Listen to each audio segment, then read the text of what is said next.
Good morning, students. Once again, welcome you all in this English class. Students, today we are going to start with the second chapter of your supplementary book, that is The Thief's Story, written by Ruskin Bond. First, I am giving a little introduction of the lesson. The story is about a 15-year-old thief who changes his name every month to stay ahead of the police and old employers. This time he kept his name Hari Singh. The other person in the story is a 25-year-old writer named Anil. The thief meets Anil and asks him if he can work for him. The story unfolds on how the thief betrays Anil by committing a theft but retracts later on. So students, I am going to give the explanation of the story. Listen it carefully. The story starts from the point where the two main characters of the story meet, Anil and the thief. The thief is the narrator of the story. The thief says that according to him, he was pretty good at stealing. Anil was watching a wrestling match when the thief approached him. Anil was a tall, lean, and an easygoing man of 25. The thief had not committed any theft in the past few days. As he did not get a chance, he thought that Anil would be a good man to steal things from. So he thought about getting comfortable with him. Then the thief commented on Anil that he looks like a wrestler himself. He said that to win his confidence by flattering him. To this, Anil replied that even the thief looked like a wrestler, which offended him as he was very thin at that time. The thief modestly replied that he did wrestle a bit sometimes. Anil asked his name and the narrator lied that his name was Hari Singh. The narrator used to change his name every month to escape the police and his ex-employers. Then they started talking about the well-oiled wrestlers whom they watched on the screen. The narrator did not have much to say as he did not know much about wrestling. As Anil was leaving, the narrator again approached him and asking him that he wanted to work for him. The narrator approached him with the most appealing smile that he could. Anil told him that he would not be able to pay him for his work. Anil also told Hari that he could sleep in the balcony. The narrator said that the meal that he cooked must have been terrible as Anil had to give it away to a stray dog. Then he told Hari to go and sleep, but Hari decided to stay for a while. Hari's smile was so appealing that Anil could not stop laughing looking at him. After some time, Anil patted on Hari's head and told him that he would teach him to cook. He also told him how to write his name and told him that he would soon teach him to write sentences and add numbers. Hari was grateful for what Anil had planned, as he knew that there would be no limits to his work once he knew how to write. Hari enjoyed working for Anil. He used to make tea for him in the morning and then used to go out to buy groceries for the day. He would also keep 1 rupee in his pocket every day from the money that Anil used to give him for daily groceries. Anil knew that he took a rupee every day, but he did not mind. He was fine with it. Anil did not have any regular income as he used to earn money by doing different activities. He did not have any fixed job. The narrator says that Anil used to be worried about his paychecks all the time, but as soon as he would receive a check, he would go out with his friends and celebrate.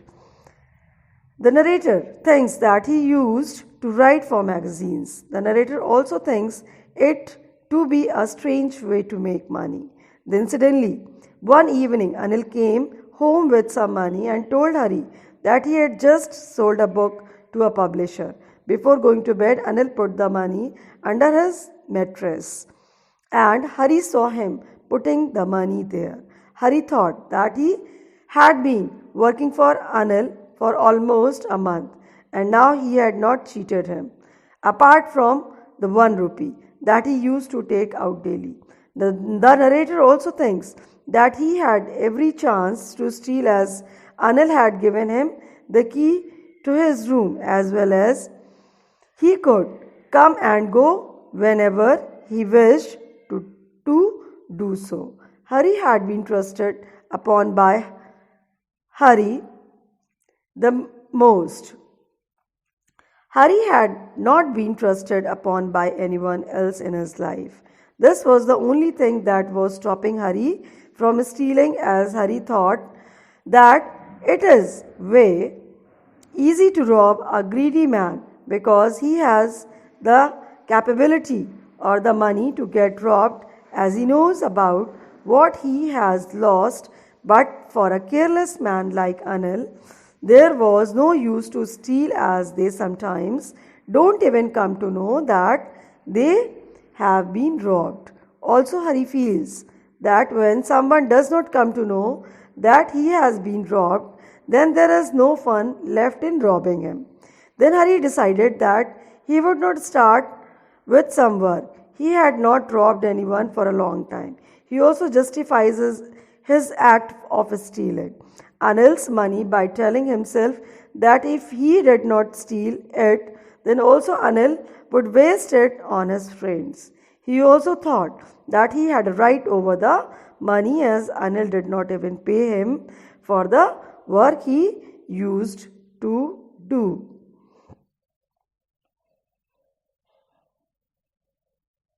Hari started his work when Anil was sleeping. There was a little bit light over Anil's bed because of moonlight that was coming in from the window. Hari sat on the floor and planned that if he took the money, he could leave the city by the 10:30 p.m. Lucknow express train. Hari then crawled towards the bed and slipped his hand slowly inside the bed mattress. He looked at Anil, who was sleeping peacefully without a single line on his face, and Hari's face had so many scars on it. He realized that although he was much younger than Anil, he had such a bad appearance due to his wrong thinking. On the other hand, Anil was carefree and thought good for others, because of which he had such a nice face. Hari then took out the notes without making any sound. Anil took a breath in his sleep and turned his side. He was directly facing Hari, which scared him a bit, and Hari quickly left the room. As soon as Hari left the room and was on the road, he started running and had kept the notes in his pajamas. He had tied it with a string of pajamas. Then after a while, Hari slowed down and counted the notes. He had 12 notes of 50 rupee, each which made it 600 rupees. Then Hari thought to himself that with this much money he could live a luxurious life like an Arabian sheikh for at least 2 weeks. When Hari reached the station, he straight away went to the platform without buying a ticket. As he had never bought a ticket in his life, he had always travelled without a ticket. When he reached the platform, the Lucknow Express in which he had to go was just leaving the platform. The train was still slow, so he could have easily jumped and got on one of the carriages, but he did not do so. There was a bit of hesitation in him.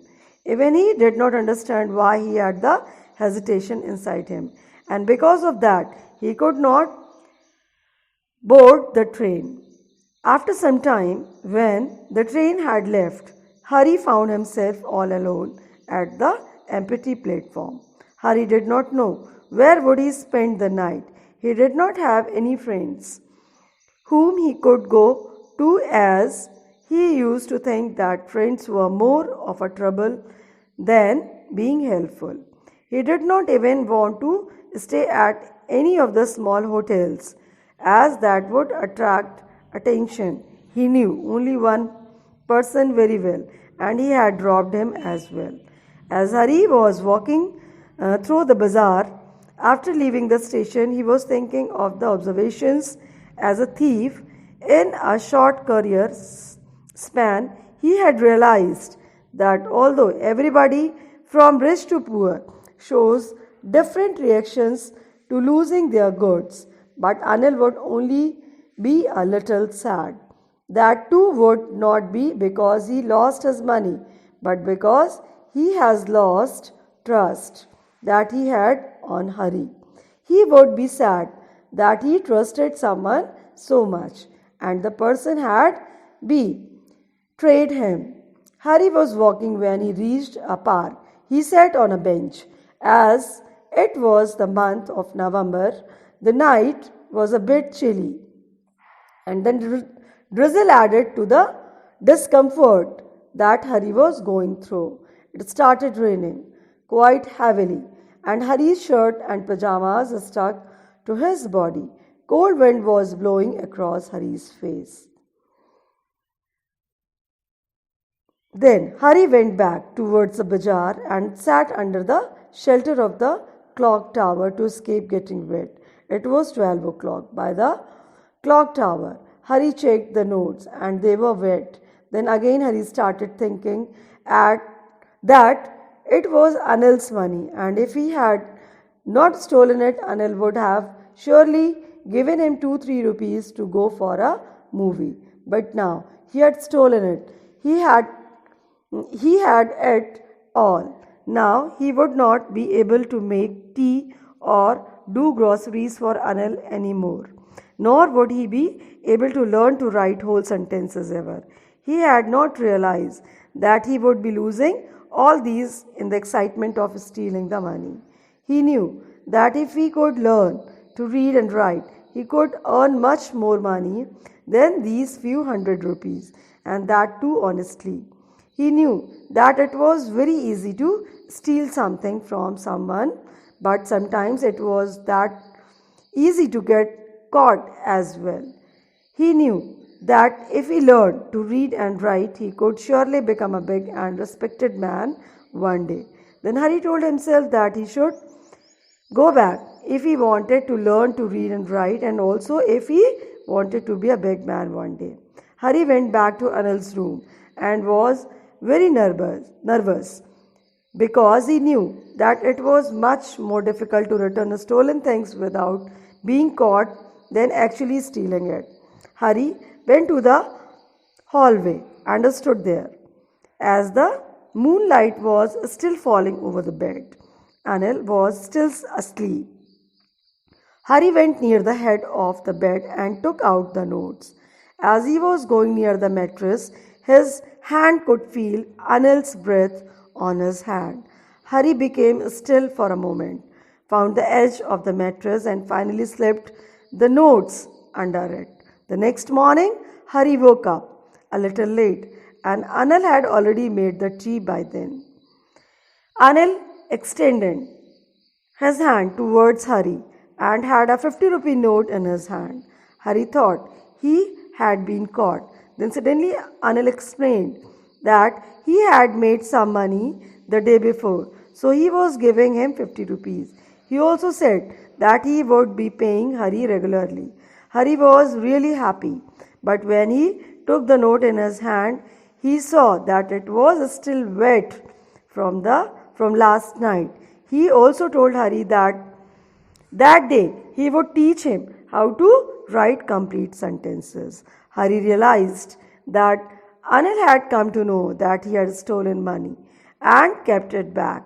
But the great thing that happened was that he did not let it show on his face, or his words. Hari again smiled at Anil in his most appealing way. And Anil's smile also came to his face without any effort. So students, we have completed this chapter. Listen it carefully, do the assignments which I will send, and return me back on my email ID. Thank you all. God bless you.